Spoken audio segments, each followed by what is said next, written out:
Sabe uma das maiores e mais perigosas falhas da inteligência artificial? Aquela mania que ela tem de inventar respostas quando não sabe de algo? Pois é, hoje a gente vai fundo numa solução inovadora que não só resolve isso, mas que acabou redefinindo o que significa ser uma tecnologia eficiente e justa. Para a gente começar, vamos direto ao ponto. Olha só esse exemplo. Alguém digita a frase, vou deixar na banco. Uma IA comum, dessas que a gente usa todo dia, provavelmente assume que a pessoa está falando de um banco, de dinheiro, e dá uma resposta completamente fora de contexto. Agora, olha a diferença. A IA, com essa nova tecnologia, em vez de chutar, ela para e pergunta: banco de sentar ou instituição financeira? É uma pequena mudança, mas com um impacto, olha, gigantesco. E isso leva a gente direto para o centro do problema. Os grandes modelos de linguagem, os famosos LLMs, são superpoderosos, claro, mas eles têm um hábito péssimo. Quando não sabem a resposta, eles inventam. Simplesmente inventam. É o que a gente chama de alucinação. E para qualquer uso sério de IA, isso não é só um problema, é um risco enorme. A solução, na verdade, parte de uma pergunta muito humana. E se a IA, em vez de fingir que sabe de tudo, pudesse simplesmente reconhecer a própria confusão, e se ela pudesse ter a humildade de falar, não entendi, pode explicar melhor? Essa mudança de postura é a chave de tudo que a gente vai ver agora. Ok, então vamos entender isso. Como exatamente a gente ensina uma máquina a ser curiosa, a perguntar? A resposta está em copiar um dos nossos melhores mecanismos, a forma como nós, humanos, lidamos com a dúvida. A tecnologia por trás disso tem um nome que parece complicado, mas é bem explicativo. Tratamento Bioinspirado de Ambiguidade, ou TBA. O segredo está no bioinspirado. É um protocolo que imita a nossa cognição, ele dá para a IA a capacidade de perceber quando uma frase pode ter mais de um sentido e, em vez de arriscar um palpite, ela simplesmente pede ajuda.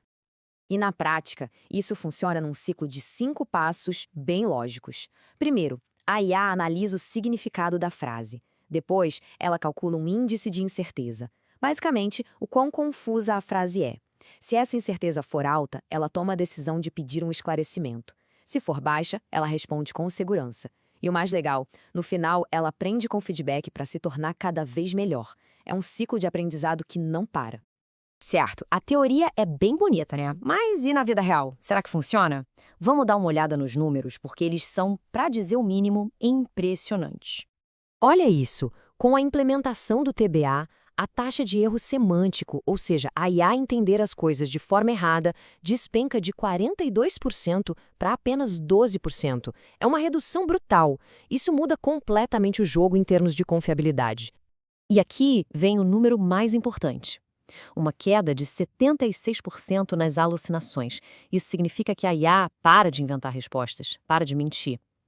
Para áreas como medicina, direito ou finanças, essa é a diferença entre uma ferramenta que ajuda e uma que pode causar um desastre. O resumo da ópera é claro: muito menos erros, quase nenhuma alucinação e, como resultado, a satisfação de quem usa o sistema dá um salto enorme de 3,1 para 4,6, numa escala de 5. A IA não só fica mais precisa, como a experiência de conversar com ela fica muito, mas muito melhor. Mas se você acha que a história termina com uma IA mais precisa, se prepare, porque o que começou com uma correção de um problema de software acabou se transformando em algo muito maior, com um impacto que vai muito além da tela do computador. A evolução dessa ideia é o TBA Universal. A lógica foi a seguinte: se esse princípio de só agir quando tem certeza é tão eficiente, por que não aplicar isso não só a uma frase, mas a toda a arquitetura de processamento, no mundo inteiro? E é aqui que os números ficam absurdos. Uma redução de 95,4% no consumo de energia. Por quê? Porque em vez de ter dezenas de modelos de IA gigantes, cada um para uma tarefa rodando sem parar, o sistema unificado é muito mais enxuto e otimizado. Ele só gasta energia com o que realmente importa. E não é só na conta de luz. A mesma lógica vale para a memória dos servidores, uma redução de 93,1%. Isso significa menos hardware, menos custo e, claro, muito menos desperdício de recursos preciosos. Para a gente ter uma ideia do que isso significa no mundo real, essa economia de energia equivale a tirar 247 carros de circulação por ano. Pensa só, uma única inovação em software com um impacto ambiental real que a gente pode medir. E toda essa jornada, que foi de consertar um erro para criar um sistema sustentável, acabou levando a uma reflexão ainda mais profunda. Como é que a gente pode inovar de um jeito que seja mais justo e mais colaborativo para todo mundo? A resposta foi a criação da licença LIAC. É um modelo totalmente novo de licença de software que tenta achar um equilíbrio. De um lado, ela protege quem criou a tecnologia. Do outro, ela incentiva que a comunidade inteira colabore e que todo mundo se beneficie dos resultados de forma justa. Os pilares dessa licença são muito claros. Os direitos de quem criou são registrados em blockchain para garantir a autenticidade. O uso é totalmente livre para pesquisa ou projetos sem fins lucrativos. Para uso comercial, é preciso uma licença e, o mais interessante, mais da metade do que é arrecadado tem que ser reinvestido no próprio projeto.